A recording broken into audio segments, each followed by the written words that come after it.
क्या आपने Interstellar movie का वो सीन देखा है जहां सिर्फ 3 घंटे का एक मिशन किसी के लिए 23 साल की सजा बन गया था। कूपर और ब्रैंड बस एक प्लेनेट पर गए थे, कुछ घंटे उन्होंने वहां बिताए और जब वो लौटे तो उनका दोस्त रोम बूढ़ा हो चुका था। धरती पर बीत चुके थे 23 साल 4 महीने और 8 दिन। पर ऐसा हुआ कैसे?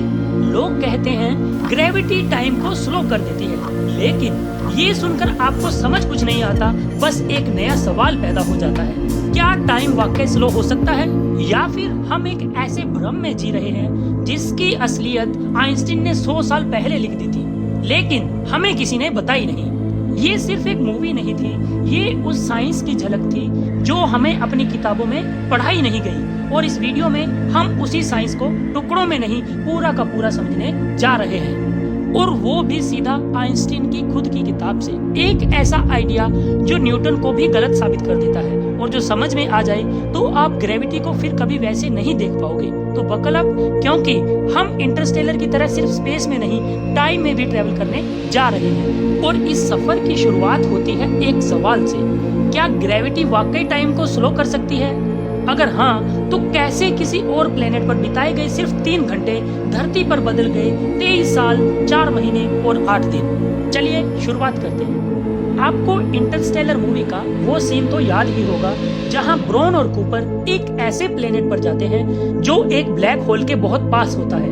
वो ये देखने गए थे क्या वो प्लेनेट इंसानों के रहने लायक है या नहीं, लेकिन कुछ ही घंटों में उन्हें समझ आता है कि वहां रहना पॉसिबल नहीं है। फिर वो लौट आते हैं, पर दिक्कत ये है कि उनके लिए तो कुछ घंटों की ही बात थी, लेकिन उनके पीछे जो दोस्त रोम था उसके लिए जमीन पर बीत चुके थे 23 साल 4 महीने और 8 दिन। और सिर्फ रोम ही नहीं, बल्कि पृथ्वी पर मौजूद हर कोई, यहाँ तक कि कपूर की बेटी मर्फी भी, सब बूढ़े हो चुके थे। अब सवाल उठता है, ऐसा हुआ कैसे? सबसे कॉमन जवाब जो हमें मिलता है वो ये मिलता है कि ग्रेविटी टाइम को स्लो कर देती है, मतलब ब्लैक होल के पास वक्त धीरे चलता है, और ये होता है स्पेस टाइम कर्वेचर की वजह से।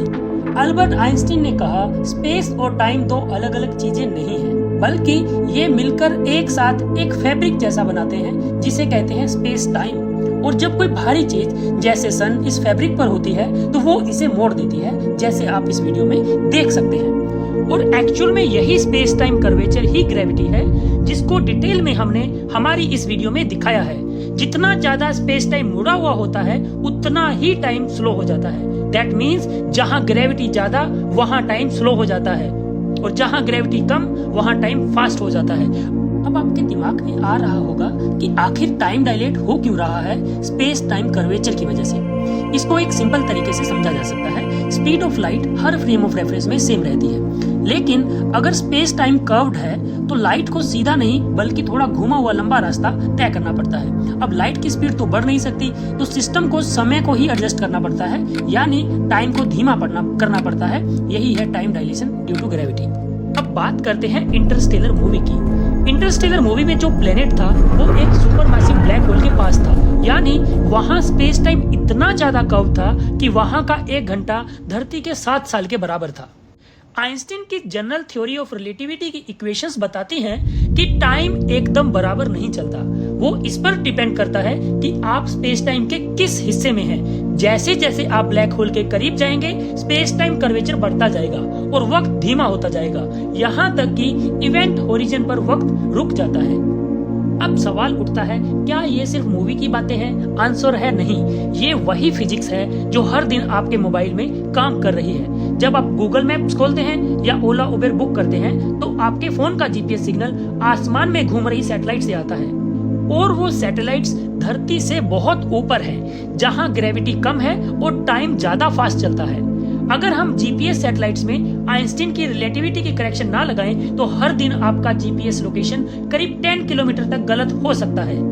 तो इंटरस्टेलर मूवी में ब्रॉन और कूपर के लिए टाइम स्लो चला क्योंकि वो स्पेस टाइम के एक ऐसे हिस्से में थे जहां कर्वेचर बहुत ज्यादा था। रोम और मर्फी जैसे लोग स्पेस टाइम के कम कर्व्ड हिस्से में थे, इसलिए उनके लिए टाइम फास्ट चला, और यही है जनरल थ्योरी ऑफ रिलेटिविटी।